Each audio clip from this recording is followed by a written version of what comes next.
Hello. So as I was meditating, I looked up at the clock and it was 11:11. And what I heard during my meditation was you finally took the leap of faith. And it was 11 seconds on my timer. You finally took that leap of faith that spirit's been wanting you to. And there's some kind of wish granted, there's some kind of reward, something coming in here for you. Oh man, okay, we got some things coming out. Eight of Pentacles and the Ace of Swords. So a new beginning. I feel like this could be your spark returning back to you. This could be about you getting a vision, something to work with, like an idea, a spark of creativity. Oh wow, so we had the King of Wands on the back of the deck when we started. Now we have the Queen of Wands. Yeah, something about like air energy, vision, thought, word, communication. Yeah, there's almost like you're gonna get some kind of idea or a vision. You've cleared up some energy and now you're actually sitting in a very receptive energy. Some of y'all, this is like a very calm, receptive energy. For the rest of y'all, 1, 2, 3. This is very much like, all right, next assignment, bitch, I'm ready. Throw it my way. Like, honestly, it kind of feels like more of the latter for most of you. It feels like you've got, maybe through this release, there's been just a surplus of energy to reroute, to transmute into other spaces. And so it's like, now that you have all this energy, all this time, all this something to give practically to something, Spirit's going to kind of give you a push, a nudge, an idea, a vision, a spark, something to kind of, I don't know, it's like you took the leap of faith. You're going in the right direction. You've chosen yourself is actually what I'm hearing, and therefore you're choosing things in alignment with you now. And so it's like,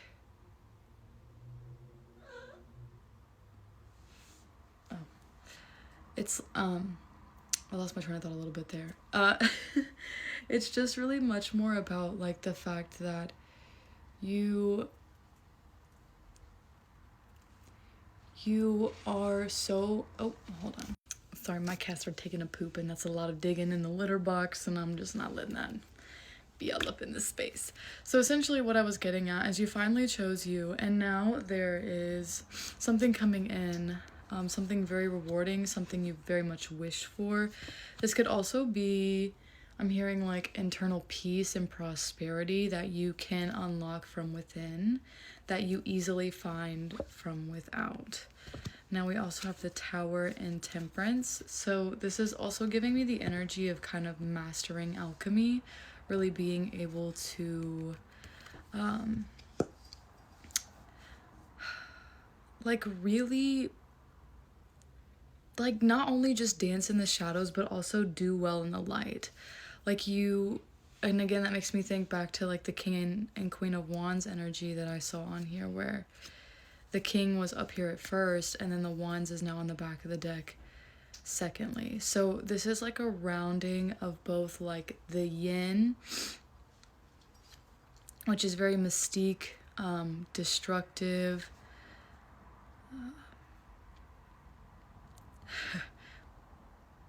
sorry. I started making a joke in my head. I didn't say it out loud. I just realized that. But also very interconnected. Like that chaos is very divine, right? And that yang is very much the creation. It's the life. Very much like the sun and moon. That's right. I was trying to say the moon, but then I made a joke.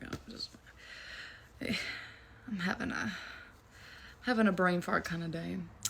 But yeah, so you can dance very well in the dark with your shadows, as well as you can play amongst the light and the whimsy. So you've really balanced out a lot of this internal chaos that you had. And so I think things are kind of falling out as well, because like one with this tower, like it is giving like things are kind of falling apart right now. You could be rotting, you could be sad, you could feel stuck, but you're not as stuck as you feel because you're in a process of like transformation. You're kind of shifting into a new reality, into a new I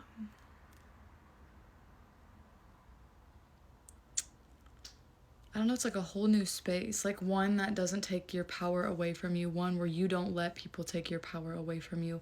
You don't dim yourself, but you're also not like up in pride either, because in that masculine energy, pride can be something, right? Like there's a lot of life, there's a lot of creativity, but it's not too much as to overly value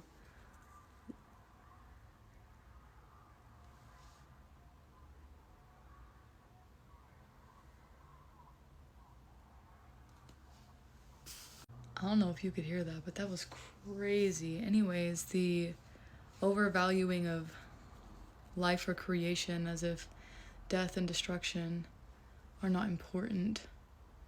What the hell? Oh! Oh my god, it was that cop. Whoa. Sorry. I heard like someone using like those little announcer things, and I was like, the only people that have those are cops. Or like, is it just a random person? I mean, you really never know what people are doing in their homes. You really don't. But yeah, it's not to value so much as order more or less than chaos. It's that delicate balance of both. And so there's something about you taking a leap of faith, you choosing yourself, you valuing yourself, and you letting things fall apart while also at the same time letting things be built together. You're actually allowing yourself to be a very complex being amongst the complexities of the world. So this is not only like surrender, but this is surrender on top of action. This is like accepting a truth and then moving upon that truth instead of kind of accepting and then just receiving it, or accepting and then just not doing much with it, which would, I guess, be what I just said, but whatever. This is like, oh, it's 7:11 on my timer and 11:12 on my clock. And I just saw the King and Queen of Pentacles. What the heck? Yeah, this is like grounding, very, like it's giving like, again, these visions, but with like real action to take. This isn't, yeah, there's real solid movement off of this. I don't know if you've just gone through like some kind of ego death, but you're really tapping into a divine way of moving, a divine way of being, where you actually don't have to do a lot to receive. Because instead of having this survival mindset, you learn to bargain, you learn to participate in community while also like learning skills and healthily bargaining those, 808 on my timer, around to the people and the spaces and places that need it, while also getting something in return so that you're being taken care of. You're like really you're about to step into a chapter that's really reflected off of how much you've invested into yourself and how much you believe in yourself, because you chose you decided that you were more important, and this isn't like a selfish choice, because you're not that kind of person that's really selfish. If anything, this is healing from being overly selfless to a destructive point that either enabled other people or enabled, your own toxic sides, which would be overgiving. But it's not like your approach when you kind of overgive is to be resentful. It's to transmute, right? Like there's a lesson to learn from this. And if I choose to just stay angry, I'm avoiding the true lesson and I'm just engaging in anger. So there's something about you letting go, really, again, and it leads back to this, right? Where we let go so we created more space for a spark to come back, for some vision to hit, for creativity to find its way to you. Because you're seeking it. You're seeking creativity over consumption. You're seeking something healthy, something reciprocal, which is only something it feels like you can truly give to yourself in this moment. Hell yeah. That's some real healthy growth. And it's messy, but it's real, which is why you're about to get a real good reward, because you're real. That's it.